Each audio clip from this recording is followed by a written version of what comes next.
children can be making their way through that back door to their time of worship and learning.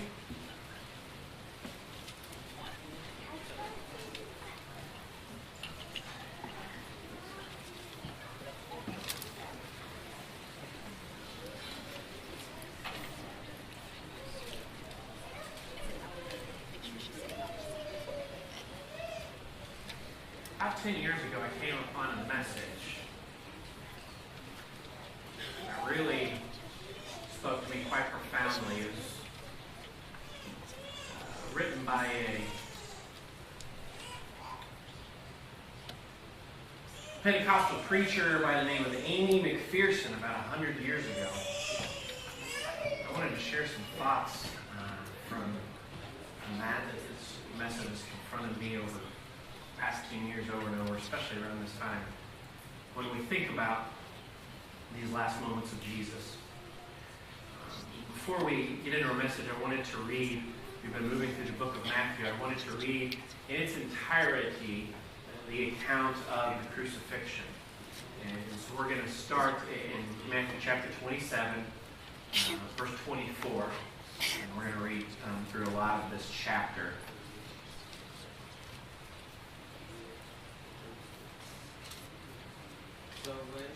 Starting in verse 24, it says, "So when Pilate saw that he was gaining nothing, but rather that a riot was beginning, he took water and washed his hands before the crowd, saying, 'I am innocent of this man's blood. See to it yourselves.' And all the people answered, 'His blood be on us and on our children.' Then he released for them Barabbas, and having scourged Jesus, delivered him to be crucified. Then the soldiers of the governor took Jesus into the governor's headquarters, and they gathered the whole battalion before him. They stripped him and put a scarlet robe on him, and put it up and twisting together a crown of thorns, they put it on his head, and put a reed in his right hand. And kneeling before him, they mocked him, saying, 'Hail, King of the Jews!' And they spit on him, and took the reed, and struck him on the head. And when they had mocked him, they stripped him of the robe, and put his own clothes on him, and led him away to crucify him. As they went out, they found a man of Cyrene, Simon by name. They compelled this man to carry his cross. And when they came to a place called Golgotha, which means place of a skull, they offered him wine to drink mixed with gall, but when he tasted it, he would not drink it. And when they had crucified him, they divided his garments among them by casting lots. And then they sat down and kept watch over him there. And over his head they put the charge against him, which read, 'This is Jesus, the King of the Jews.' Then 2 robbers were crucified with him, one on the right and one on the left. And those who passed by derided him, wagging their heads and saying, 'You who would destroy the temple and rebuild it in 3 days, save yourself. If you are the Son of God, come down from the cross.' So also the chief priests with the scribes and elders mocked him, saying, 'He saved others, he cannot save himself. He's the King of Israel. Let him come down now from the cross, and we will believe in him. He trusts in God. Let God deliver him now if he desires him. For he said, 'I am the Son of God.' And the robbers who were crucified with him also reviled him in the same way. Now from the 6th hour there was darkness over all the land until the 9th hour. And about the 9th hour Jesus cried out with a loud voice, saying, 'Eli, Eli, lema sabachthani?' That is, my God, why have you forsaken me?" And some of the bystanders, hearing it, said, "This man is calling Elijah." And one of them at once ran and took a sponge, filled it with sour wine, and put it on a reed, and gave it to him to drink. But the others said, "Wait, let us see whether Elijah will come to save him." And Jesus cried out again with a loud voice, and yielded up his spirit. And behold, the curtain of the temple was torn in two from top to bottom, and the earth shook, and the rocks were split. The tombs were also opened, and many bodies of the saints who had fallen asleep were raised. And coming out of the tombs after his resurrection, they went into the holy city and appeared to many. When the centurion and those who were with him, keeping watch over Jesus, saw the earthquake and what took place, they were filled with awe and said, "Truly, this was the Son of God." There were also many women there looking on from a distance who had followed Jesus from Galilee, ministering to him, among whom were Mary Magdalene and Mary, the mother of James, and Joseph, and the mother of the sons of Zebedee. When it was evening, there came a rich man from Arimathea named Joseph, who also was a disciple of Jesus. He went to Pilate and asked for the body of Jesus. And Pilate ordered it to be given to him. And Joseph took the body and wrapped it in a clean linen shroud and laid it in his own new tomb, which he had cut in the rock. And he rolled a great stone to the entrance of the tomb and went away.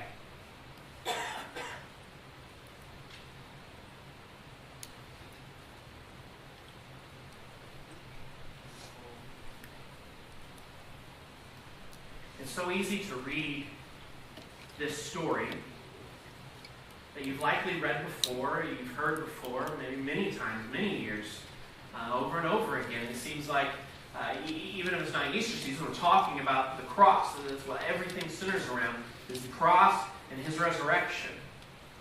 And so sometimes it's easy to read through this passage and not really see what's happening in this passage.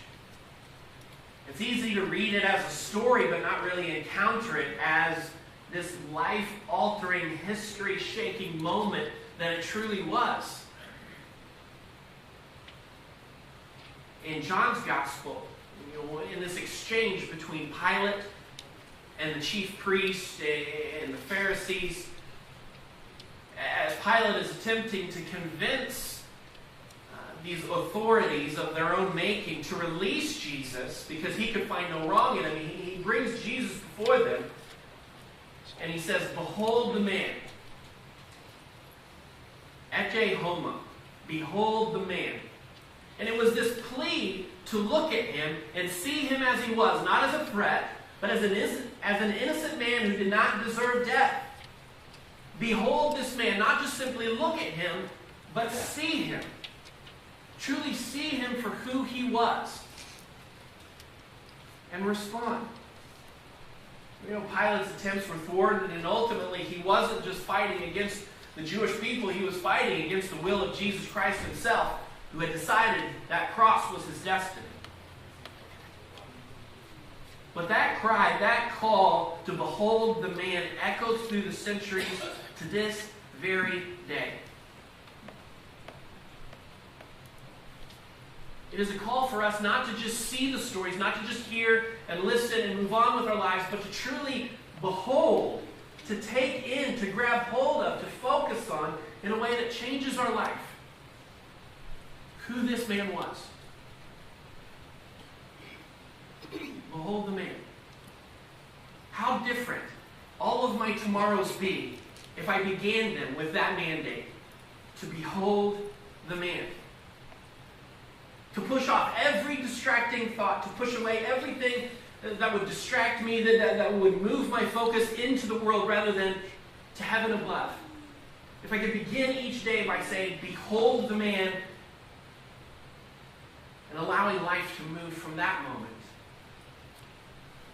Because I know this morning we come here, and it's Palm Sunday, and we're focused at least in part on what we're talking about this morning, but I know for many of us, we're beholding other things as well. There are other things grabbing our mind's eye. There are other things grabbing our heart and pulling us away from Jesus. We're beholding our house. We're beholding our mortgage payment. We're beholding our families, our job, our schedule, our to-do list. Well, what am I doing tomorrow? What are we doing for lunch? We are beholding anything Satan can throw before us to move us from fixing our gaze upon Jesus, the author and perfecter of our faith. So what are you beholding this morning? Is it your past? Is it your future? Is it your children's future? Behold the man. This is one Sunday where I wouldn't protest, although with some of you I might suspect that you were sleeping, but I wouldn't protest it if you just closed your eyes this morning to just behold the man. Howard, no.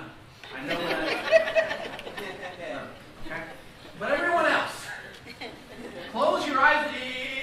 If you need to just remove even the distractions of me standing up here, the screen behind, or the people around you, just so that you can behold him and him alone.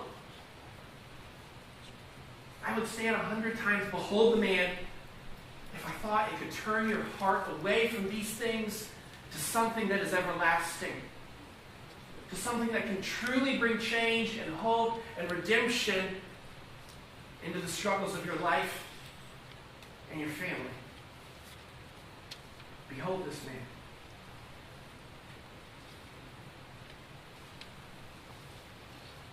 Pilate, he was just talking about that one little moment, wasn't he? He was just saying, for this proceeding here in this time, behold this man. You can't possibly deserve what you're asking me to do for him. When we hear behold the man and we see that he is of ancient origins, that he was not just there in that moment, but he stands outside of time. Behold the man. Behold the man. As he watched our ancestors choose to eat of the fruit. Behold the man. As he watched Adam and Eve, these people that he had formed out of the dust and had communion with in the Garden of Eden, behold that man as they choose rebellion. And they leave this place that he has created to be with them, to pursue their own wisdom, to pursue their own path. Behold the sorrow that must have overwhelmed him when he knew that there was only one way to bring them back to this place. Behold the man who took care of and shepherded his people, the rebellious, obstinate, yet sometimes worshipful and obedient people that he called his own, the apple of his eye. For them, he was the Passover lamb. He was the rock that was struck that brought living water. He was everything to them. He was the lawgiver. He was the one of whom the prophets spoke. Behold this man who was with these people every step of the way, up until that moment when he would step down from where he was to come here. Can we behold that moment? And when it comes to Christmas, we behold the earth side of everything that was happening, right? The manger and the shepherds and the angels, and how incredible that moment was when Jesus arrived on earth in the form of a baby. But behold the man in a place that we cannot see, in the throne room of God, standing up from the place that he deserves, standing up from a place of worship and adoration and absolute glory, the place that is for him. And the angels must have just been lost in not understanding what he was doing, but to step down from that place and take on the form of a fragile human. Behold the man. Behold the man as he grows up into a man. He finds John the Baptist at the Jordan River, the forerunner of his ministry. And he is baptized while the Father looks down in pride and in love, saying, "This is my Son, in whom I am well pleased." The Spirit descends like a dove, and he begins his ministry. Behold him as he calls followers to his side. And he sees what they are. And you. He sees these broken men with pride, with ambition, with sin, with habits, with all of the baggage that everyone brings when they come to the feet of Jesus. More than all of those things, he sees what they can be through him. He sees the places they can go. He sees what they will be able to accomplish through the power of the Spirit, through the truth of his word. And so he calls these men to his side, one of whom would betray him to death, the rest of whom would abandon and deny that he ever existed.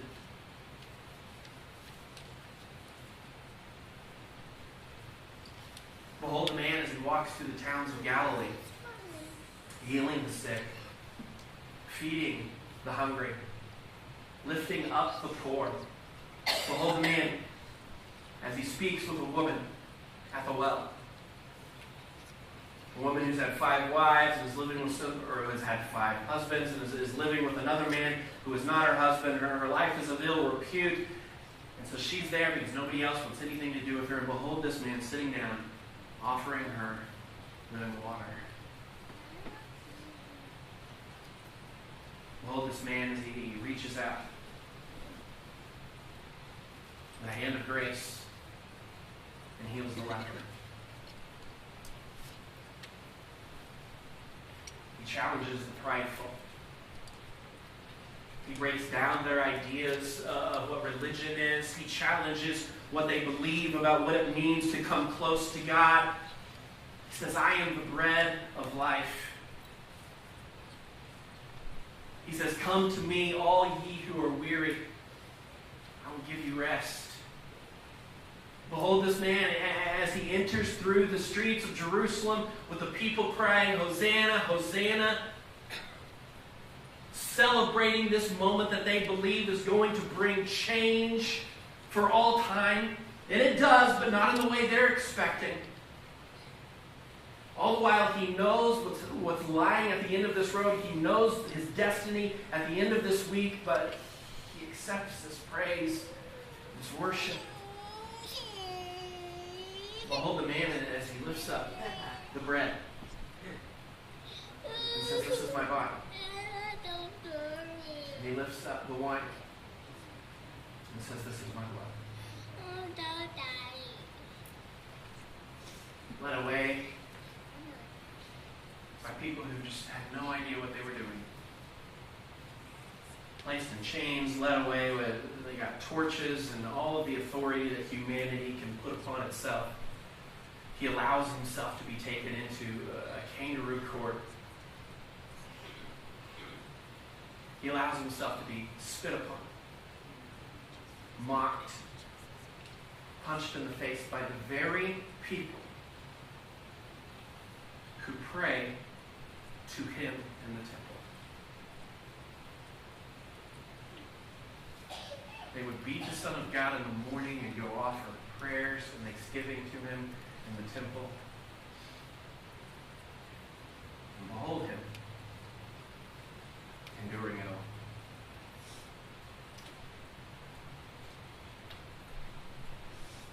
Behold this man as his body is ripped to shreds. And he is forced to move from that place where he is further beaten, he is further mocked, he's further ridiculed by the very people he's giving his life for. And his hands and his feet are pierced with nails. And he is hoisted up and displayed before all the people of Jerusalem as an example of rebellion, as an example of blasphemy. Because he dared to say that he was the Son of God. Because he dared to say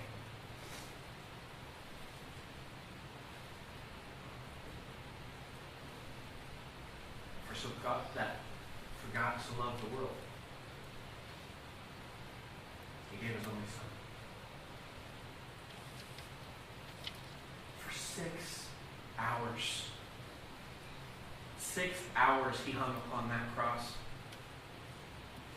Behold the man. I would encourage you, take the time. I know that's a big slot of time. But this week, take 6 hours and behold the man on the cross. Minute after minute, hour after hour, choosing in every second to continue to love, to continue to endure, to continue to redeem his people with his blood. As every drop escaped from his hands and from his forehead, from his back, and eventually his side, as every drop escaped, he continued to love. He stands there as they take his clothes and they divide it among themselves by casting lots and make a game out of his shame. But behold him as he looks upon them and he says, Father, forgive them. They don't know what they're doing. Could you fix this, Jesus, in your mind today and tomorrow. Behold him as he gives up his breath. And he pierced his side, and out comes blood and water. His body goes limp. They pull him down from the cross. A shredded, blood-covered, limp, gray, dead body. They put him in a tomb. And they closed the door. Behold the man, wrapped in a shroud, no breath in his lungs.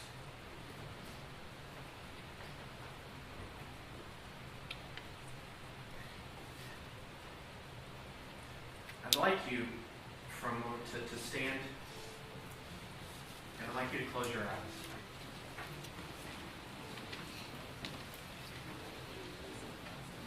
And I know next week's Easter, and spoiler alert, we don't want to talk about the resurrection yet, but behold this man. Behold the man who came up out of the grave. Behold this scene as an angel flies down from heaven to throw away this rock. And he comes out exalted, glorified, emanating a light that would strike fear and love into everyone who would see him. Behold this man who did not come with vengeance, but who came with forgiveness, who came in and restored Peter, who came and gave purpose to the lives of the disciples. Behold this man as he walks the earth with holes in his hands and his feet, and he ascends to heaven with a promise that he will come again. And I ask you to behold this man who will come in the clouds, who will come with power and with truth to take you, his redeemed one, to be with him so that we can behold him by the sea of glass, so that we can bask in his love and his grace for eternity, so that we can worship him and worship him. Behold this man, and let everything else fade away. Behold this man. And sing this morning.